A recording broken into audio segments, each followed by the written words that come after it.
So you're thinking about moving to the Gatlinburg, Sevierville, Great Smoky Mountain area. Let's talk about it and see if it's the right choice for you. Outside of like vacation suggestions and, specific questions about restaurants, this is the thing I get messaged about the most, is people wanting to move to this area because they've traveled here and they loved it. They love the mountains and they want to know realistically what it's like to live here. Now, I want to preface this by saying I've lived here my entire life. I did not move here. My husband is a transplant. And so as far as like the moving process here, I can't really speak to that. I am very blessed that I live on land that has been in my family for like 100+ years. And so outside of remodeling a house, I didn't have to buy property. I didn't have to hunt for a house. So I am a little blessed in that area, and so I can't really give you tips on finding affordable housing. If you are wanting to live in Gatlinburg or in Sevierville, your options are extremely limited. Before I met my husband, he rented an apartment in Sevierville, and it was one of the not updated apartments, and his rent was outrageous, in my opinion.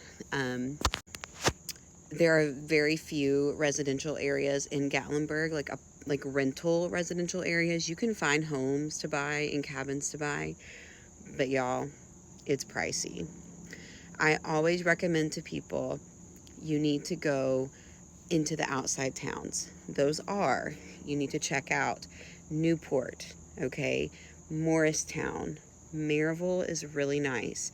Knoxville is also expensive, okay? You could live in Knoxville, but it's also expensive. The housing market is insane. The issue with this is our cost of living does not match the cost of like our average pay. The minimum wage in Tennessee, the average pay in Tennessee is quite low in comparison to the cost of living. So if you're looking to work in tourism, if you like want to be a waiter or you want to be a customer service person, if you don't have a specialized career, you're not going to make that much. Now, I have friends who are waiters and they work in the service industry, and there are periods of the year where they do really well. Okay, busy season, they're raking in the tips, right? Especially if you get in the right restaurant. But then you got to budget and plan. If you're in tourism, you got to budget and plan for the slow months. August, outside of Jeep Invasion, you get one weekend in August where you're going to make some money. August, September, outside of Labor Day and Rod Run, you get 2 weekends where you might make some money, okay?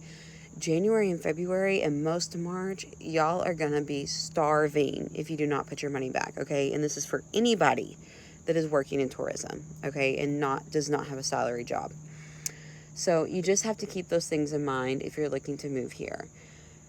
Look at the outside towns, look at your job, okay, and make sure that the rate of pay means you can afford the cost of living. You're going to be sitting in traffic, okay? My husband, we live probably 15 miles outside of like Gatlinburg, and it takes him over an hour to get to work most of the time, okay? And he works on the Strip in downtown Gatlinburg. So you got to keep all those things in mind. If I did not live here, if I did not grow up here, I probably wouldn't move here, if I'm being honest. Now, I love it here. I am blessed to be from here. But if I had to pay to move and live in Sevierville, in Pigeon Forge, in Gatlinburg, I would absolutely look at the surrounding towns before I did that. Dandridge is a wonderful place to go. So yeah, I don't know how many people actually would benefit from this video, but I get this question often in my DM, so I just wanted to address it. But I hope that helps. I hope y'all are doing well.